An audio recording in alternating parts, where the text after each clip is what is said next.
Today, I'm bringing you 10 must-stash, beat the waiver wire type players. I typically release this video on Saturday, but since there are Thursday, Friday games this week, I wanted to make sure you guys got all the must-stash players heading into your Thanksgiving week. Now, hope you guys have a great Thanksgiving. We are on the way to 3,000 subscribers. So if you wouldn't mind, hit the like and subscribe button if you are new. Helps us out a ton. We started off with player number 1. The first stash should be Devin Neal. Now, I'm recording this video on Tuesday. It's coming out on Wednesday. So a lot of waiver wires have not run yet on Sleeper.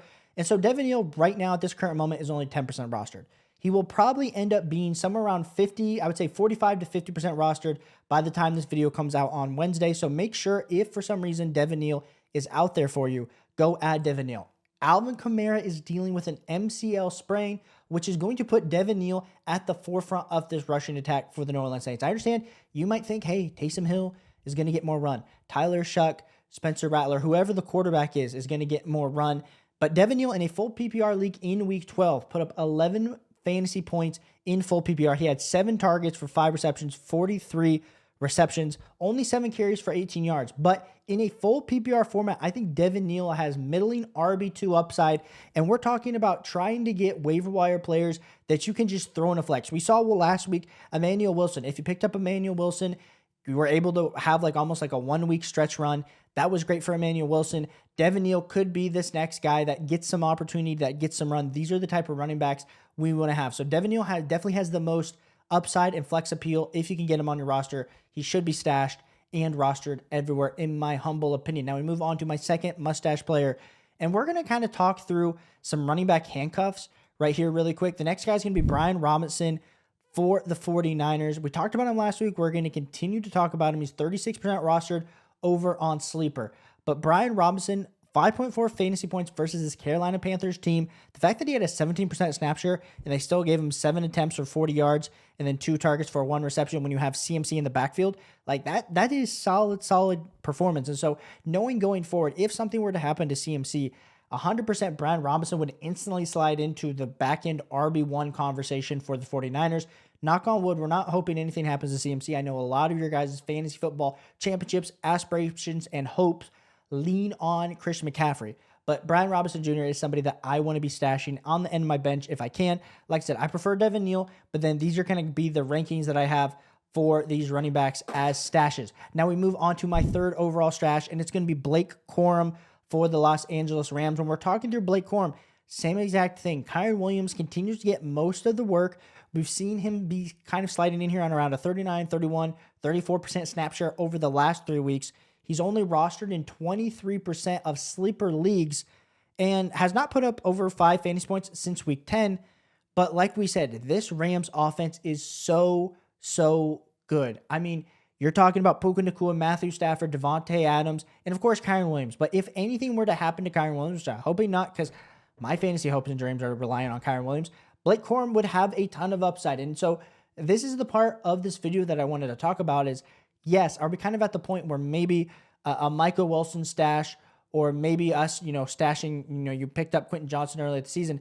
We need to find the small, minute wins. If you can get an Emmanuel Wilson and start him and he puts up 30 fantasy points for 1 week, if you can get one of these running backs that all of a sudden pops, that's all it might take for you to win a week. And so really right now, it's less focused on, hey, how many, rest of the season can Blake Corum turn into a top 10 running back? I'm not saying that, but how can we win a week for you? And Blake Corum, 100%, if he's given the opportunity, could win a week for you. Next guy is going to be Tyler Allgeier for the Atlanta Falcons. Now, we have seen, of course, Michael Penix Jr. is going to be out the rest of the season.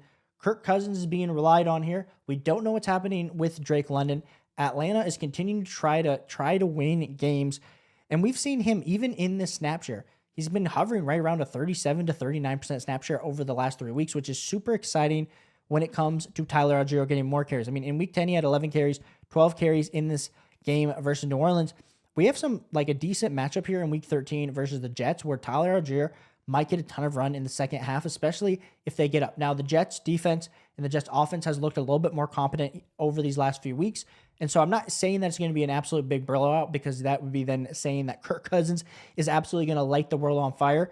Week 14 versus Seattle, week 15 versus Tampa Bay are not great matchups. But when we talk through fantasy football playoffs and going into the semifinals, like Arizona and then the Rams in week 16 and week 17, those are not, the Rams matchup isn't ideal, but week 16 versus Arizona, for some reason, if anything were to happen and they were just to be up, like Tyler Allgeier definitely has like flex appeal, RB3 upside, even without something happening to Bijan Robinson.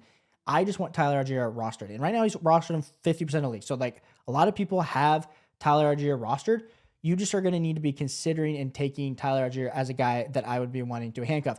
Next handcuff is going to be Tank Bigsby for the Philadelphia Eagles. Yes. We have seen in flashes back to the week 8 game versus the Giants, 9 carries, 104 yards. Saquon Barkley has been struggling, but they continue to rely heavily on Saquon Barkley, even though there has been minimal output here for Tank Bigsby. Again, this is something would have to happen. Same kind of thing with Brian Robinson. Something would have to happen to Saquon Barkley for Tank Bigsby to become a high-end RB2, a back-end RB1. But it's only one ankle injury. It's only one thing away. And when you're that close to a guy that could be a league winner, you do want to be considering that. The last and final stash for me when it comes to these running back handcuffs and guys that you should be trying to roster when it comes to the running back handcuff position, it's going to be Raheem Mostert. Now, we saw Ashton Genty go down with this injury. It's looking like an ankle injury. There's a chance that Ashton Genty misses absolutely zero time in week 13 fantasy football. But going forward, like, I understand they fired Chip Kelly. This offense has looked absolutely incompetent. Raheem Mostert's been getting somewhere between 19 to 27% snap share over these last 3 weeks.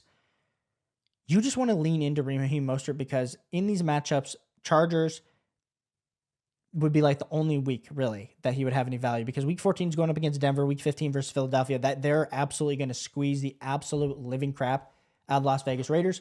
But again, a starting running back in the NFL at this point in the season is 100% fantasy football valuable. Just like we saw everyone kind of lean on to Bam Knight or Michael Carter for the Arizona Cardinals.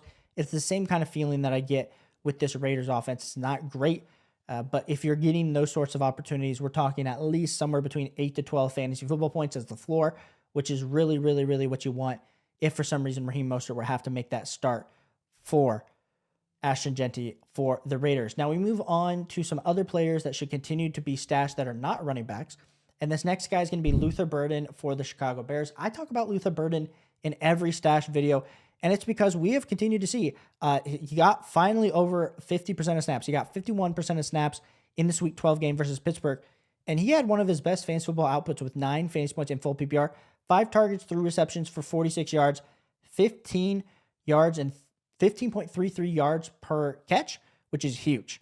And so for me, I want to continue to see what Luther Burden can do down the stretch. Luther Burden's a guy that reminds me heavily of a guy like an Amon-Ra St. Brown in his rookie level year. So definitely want to lean into this matchup here going down the stretch. Philadelphia, Green Bay, Cleveland, they're going to have to throw the ball a ton. And I think Luther Burden, as he's continued to kind of overtake Zacchaeus in that wide receiver 3 role, you're going to want to lean into Luther Burden. Now, we move on to the last player that we talk about before we kind of give you guys some defensive stashes, and it's going to be Brenton Strange. Brenton Strange returned off of IR and put up 14.3 fantasy points in Week 12 versus Arizona. Now, Brian Thomas Jr. should be returning from his injury. Of course, we still have Jacoby Myers, but Brenton Strange is a guy that was good, old, reliable for Trevor Lawrence early on in the season. 9.9 fantasy points. 4.7, 12.10, 10.5. And if you're desperate at the tight end position, or you're desperate just for like a deep flex, this guy's only rostered in 23% of leagues right now. And with him being only rostered in 23% of leagues, Brenton Strange is a guy that down the stretch could be a league winner for you. And I think as a stash, you 100% need to be taking them into consideration going forward. Now, I love to leave you guys with some defenses to stash for the week ahead as we head into these matchups. Now, full transparency, in week 14, the 2 teams that I like to target are the teams that are going up against the Titans, and then right now the teams that are going against the Raiders. Now, the Titans are playing the Browns in week 14, so somehow if the Browns are out there on your waiver wires, 100% go check in on the Browns. They've been absolutely dominant. Highly doubt that the Browns are out there on your waiver wire because they are rostered in a ton of leagues. Now, the second defense would be the Broncos as they're going up against Raiders, and no one in their good mind has the Broncos out there on waivers. So you're like, Caleb, okay, give me some deeper stashes, some deeper teams to kind of target. Seahawks are also playing the Falcons. That's a great matchup. Seahawks should be rostered. Now, when it comes to overall defenses to kind of target, number one for me would be the Dolphins. They're going up against the Jets. So definitely take into consideration the Miami Dolphins. This is a better matchup. The Miami Dolphins as a whole has been playing a little bit better as of late. We're talking about them putting up 15 and then 8 fantasy points in week 10 and week 11, where they played against Buffalo and Washington. So definitely some matchups where we could see them get some turnovers against Jets and Tyrod Taylor. That would be a matchup that I want to lean into. And right now on Sleeper, the Miami Dolphins are only 3% rostered, especially coming off the bye. So that will probably go up here this week, but should still be a team that you're able to stash and have at the end of your bench. And then the next defense for me personally, it's interesting. I would probably look and lean into the Colts. I know we just talked about Trevor Lawrence in the way that we should have Brian Thomas Jr. back, but they are going up against the Colts are going up against the Jacksonville Jaguars in week 14. And right now they're 29% rostered. They're going up against Houston and then Jacksonville. I think these are two really good matchups for the Colts. So honestly, even getting and adding them as your defense for this week could 100% be helpful for you. So the Miami Dolphins and the Indianapolis Colts would be two defenses that if I have the space to stash, I 100% would be stashing them. But if you like fantasy football, if you like winning, make sure you hit that like and subscribe button as we are on the way to 3,000 subscribers. Super thankful for each and every one of you. Hope you guys have a good Thanksgiving, and I'll catch you on the next one. Peace.